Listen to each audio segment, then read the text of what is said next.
Friends, আবার একটা নতুন ভিডিও নিয়ে চলে এসেছি। আজকে আমি লাগাবো একটা ডালিয়া গাছ। আগের সপ্তাহে আমি গিয়েছিলাম নার্সারিতে। সেই নার্সারিতে গিয়ে আমি 5টা ডালিয়া গাছ নিয়ে এসেছিলাম, আর অনেকটাই ছোট ছোট ছিল।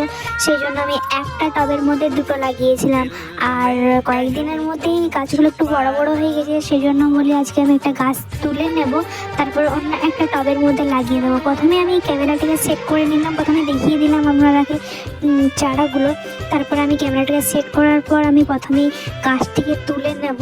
তুলে নিয়ে পরে বড় টবটার মধ্যে আমি লাগিয়ে দেবো। প্রথমেই আমি টবটার যে সার গোবরটা ছিল সেটা করে নিলাম। আর আমি গাছ লাগাবার সময় অবশ্যই আমি সার গোবর ইউজ করি, আর গাছগুলোর ফলন অনেকটাই ভালো হয়। সেই জন্যই প্রথমে আমি করে নিলাম, তারপরে আমি গাছটা লাগিয়ে দেবো। আর লাগানো হয়ে যাওয়ার পর ভালো একটা জায়গার মধ্যে রেখে দেবো। আর অবশ্যই like, comment, share and subscribe করে দেবো। ওকে, বাই। আবার নেক্সট ভিডিওতে দেখা হচ্ছে।